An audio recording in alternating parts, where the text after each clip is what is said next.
مشرق وسطی میں پھر کشیدگی، ایران کے متحدہ عرب امارات پر میزائل اور ڈرون حملے۔ اماراتی وزارت دفاع کے مطابق تہران کی جانب سے 4 میزائل داغے گئے، دفاعی نظام مکمل فعال، خطرے کا جواب دیا جا رہا ہے۔ 3 میزائل تباہ کر دیے، 1 سمندر میں جا گرا۔ رائٹرز کے مطابق فجیرہ میں ڈرون حملے کے بعد پیٹرولیم صنعتی مقام پر آگ بھڑک اٹھی، صورتحال کے بعد شارجہ اور دبئی ایئرپورٹ پر فضائی آپریشن معطل۔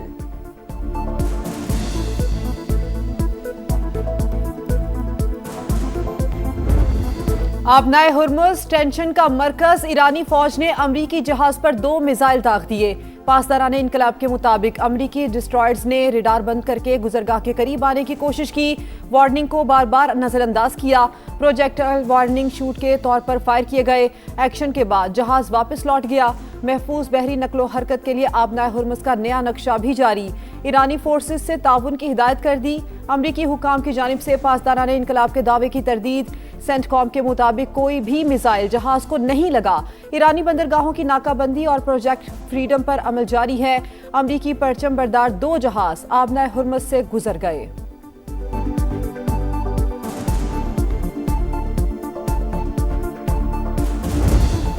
ٹرمپ کا آبنائے ہرمز میں پھنسے تجارتی جہازوں کو نکالنے کے لیے پروجیکٹ فریڈم کا اعلان۔ تنازع سے لا تعلق کئی ممالک نے مدد مانگی۔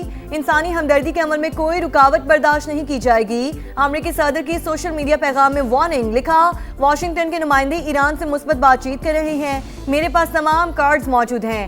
ٹروتھ سوشل پر کارڈ کے ساتھ تصویر بھی شیئر کر دی، کامیابیوں کا پوسٹر بھی جاری۔ ایرانی فضائیہ اور بحریہ کو 100% تباہ کرنے کا دعویٰ، ریڈ کراس لگا دیا گیا۔ علی خامنائی کی شہادت کو بھی فتح کے طور پر دکھایا گیا۔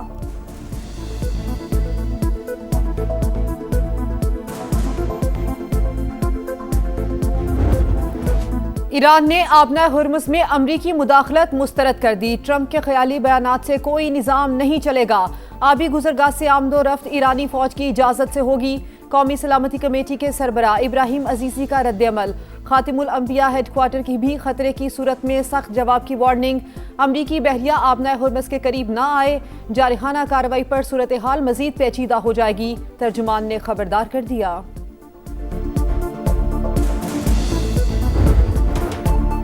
ثالث پر بھرپور اعتماد، امریکہ نے ضبط کیا گیا ایرانی جہاز اور 22 رکنی عملہ پاکستان منتقل کر دیا۔ 15 اراکین رمضان کراسنگ پوائنٹ سے ایران پہنچ گئے۔ نائب وزیر اعظم اسحاق ڈار کے مطابق توسکا نامی جہاز کو ضروری مرمت کے بعد مالکان کے سپرد کیا جائے گا۔ کہا علاقائی امن کے لیے مذاکرات، سفارتکاری اور ثالثی کی کوششوں پر کاربند ہیں۔ دفتر خارجہ کے مطابق عملے کی واپسی ایران اور امریکہ کے تعاون سے ممکن ہوئی۔ پاکستان اعتماد سازی کے لیے ایسے اقدامات کا خیر مقدم کرتا ہے۔ امریکی فورسز نے ایرانی جہاز کو 19 اپریل کو قبضے میں لیا تھا۔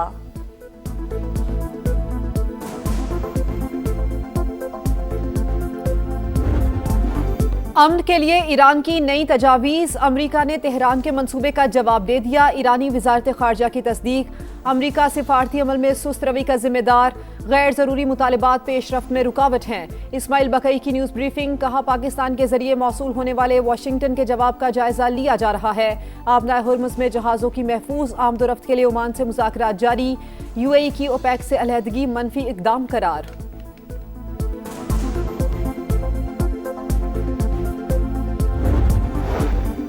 نائب وزیر اعظم اسحاق ڈار سے ایرانی وزیر خارجہ کا ٹیلی فونک رابطہ، عباس عراقچی کی پاکستان کے تعمیری کردار اور مخلصانہ ثالثی کی تعریف۔ اسحاق ڈار کا خطے اور دنیا میں دیر پا امن کے لیے سفارتی عمل جاری رکھنے پر زور، کہا مسائل کے حل کے لیے بات چیت اور سفارتکاری واحد قابل عمل راستہ ہے۔ نائب وزیر اعظم سے ناروے کے وزیر خارجہ کی بھی ملاقات، 2 طرفہ تعلقات اور تعاون کے فروغ پر اتفاق۔ Was not the victory of weapons alone. It was a triumph of unity. Our armed forces fought with courage, discipline, and honor. The message sent to the world that Pakistan will never be coerced, will never be silenced, and Pakistan will never surrender. جب بھی آزمائش آئی ہم ڈگمگائے نہیں، ڈٹ کر کھڑے رہے۔ مارکہ حق میں فتح اتحاد اور یکجہتی کی جیت ہے۔ بھارت کی عبرتناک شکست نے دنیا کو بتا دیا پاکستان مضبوط ترین ملک ہے جو کبھی سرنڈر نہیں کرے گا۔ بلاول بھٹو کا کراچی میں تقریب سے خطاب۔ پی پی چیئرمین نے کہا کہ دشمن سمجھتا تھا پاکستان کو توڑا یا ہرایا جا سکتا ہے، لیکن یہ اس کی غلط فہمی تھی۔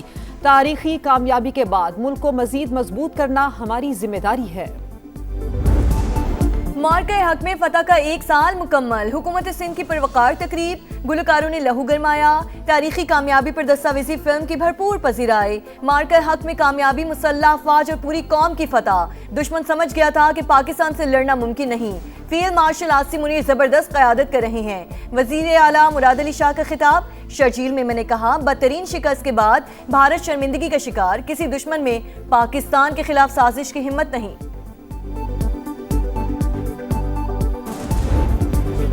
جب نام وطن کا آیا ہے، دھرتی کو مقدم پایا ہے، اپنی جانیں لٹا کر پرچم اونچا لہرایا ہے۔ مارکہ حق میں فوج نے سرحدی محاذ خوب سنبھالا، بیانیے کی جنگ سما نے لڑی، دنیا کو بتائی دشمن کی چال، اہل وطن کو دکھایا پل پل کا حال۔ 1 سال مکمل ہونے پر خصوصی نغمہ جاری۔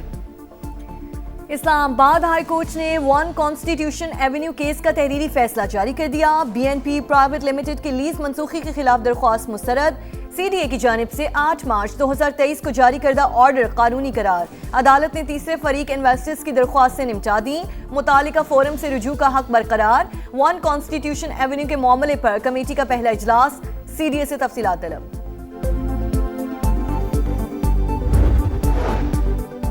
£190 ملین کیس، اسلام آباد ہائی کورٹ نے بانی پی ٹی آئی کی سزا معطلی کی درخواست نمٹا دی۔ بشرا بی بی کی درخواست بھی غیر مؤثر قرار۔ عدالت کا بانی کی مرکزی اپیلوں پر 7 مئی کو سماعت کا فیصلہ۔ پنجاب کی 52 شہروں کی تزئین و آرائش، 305 ارب روپے کے پنجاب ڈیولپمنٹ پلان کی پیش رفت پر جائزہ اجلاس۔ لاہور میں پہلا فیز مکمل، دوسرے مرحلے کا 76% کام ہو چکا۔ حکام کو وزیر اعلیٰ کو بریفنگ۔ تاریخ میں پہلی بار لاہور کی 16,000 سے زائد گلیوں کی اپ گریڈیشن کی جائے گی۔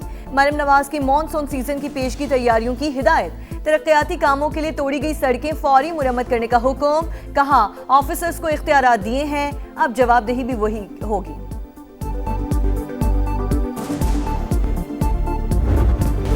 کراچی میں پارہ ہائی، گرمی کی دہائی۔ 2018 کے بعد گرم ترین دن، درجہ حرارت 44.1 سینٹی گریڈ تک پہنچ گیا۔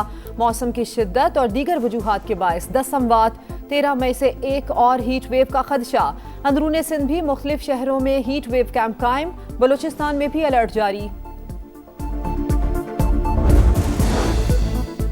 اسلام آباد، فیصل آباد، چنیوٹ اور سرگودا سمیت مختلف شہروں میں بارش، گرجتے برستے بادلوں نے جل تھل ایک کر دیا۔ 18 ہزاری، کمالیہ اور ہنگو میں آسمانی بجلی گرنے سے بچے سمیت 3 افراد جاں بحق۔ پوری دنیا کو موسمیاتی تبدیلیوں کا سامنا، زمین کا درجہ حرارت مسلسل بڑھ رہا ہے، صورتحال عالمی خطرہ بن گئی۔ Chairman N T M A lieutenant general Inam Haider ملک کی میڈیا بریفنگ۔ سندھ میں لوڈ شیڈنگ کا بڑا مسئلہ، ایم کیو ایم 1947 سے وفاقی حکومت میں ہے، کبھی نہیں سنا کہ اس نے کابینہ یا اسمبلی میں معاملہ اٹھایا ہو۔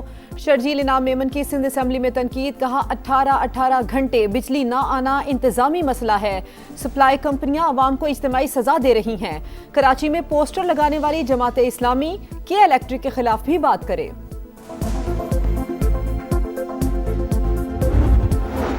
کراچی میں تلخ کلامی پر دوستوں نے دوست کی جان لے لی، قائد آباد میں نوجوان کے قتل کا معمہ حل، عثمان آفریدی کو اغوا کے بعد مارا گیا، ملزمان نے لاش پر تیزاب بھی پھینکا، ایک شخص گرفتار، مقتول کی گاڑی فروخت کر کے رقم تقسیم کرنے کا اعتراف کر لیا، 3 ساتھیوں کی تلاش جاری۔ کراچی کے منگھو پیر روڈ پر بینک میں ڈکیتی، مسلح ملزمان گارڈ سے اسلحہ چھیننے کے بعد 40 سے 50 لاکھ روپے لوٹ کر فرار، موٹر سائیکل کے وائر لاک سے دروازہ بھی بند کر گئے، لٹیروں کی تلاش جاری۔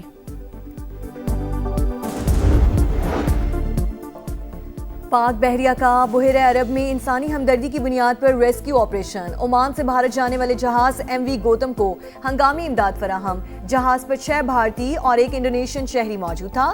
تکنیکی خرابی پر میری time rescue and coordination centre Mumbai نے پاکستانی حکام سے رابطہ کیا. پاک بحریہ نے اپنے جہاز کشمیر کو مدد کے لیے بھیجا.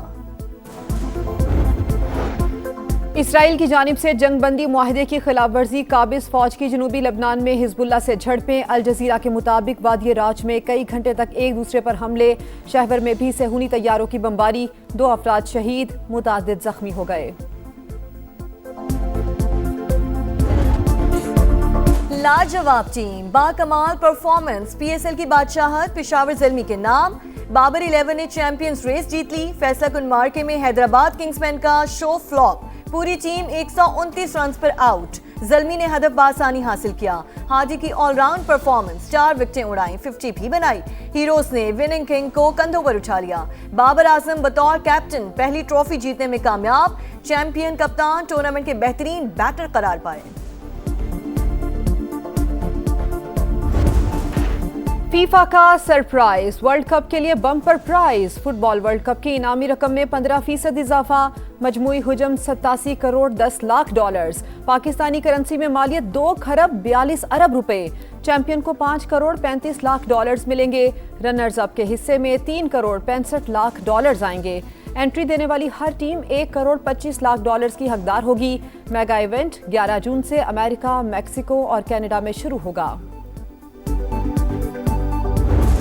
اور مائیکل جیکسن کا سحر نہ ٹوٹ سکا. موت کے 17 برس بعد بھی مقبولیت عروج پر. معروف پاپ سٹار کی زندگی پر بننے والی فلم مائیکل امریکی تاریخ کی دوسری سب سے زیادہ کمائی والی میوزیکل بایو پک فلم بن گئی. 10 دن میں دنیا بھر سے 42 کروڑ ڈالرز کمانے کا ریکارڈ اپنے نام کیا.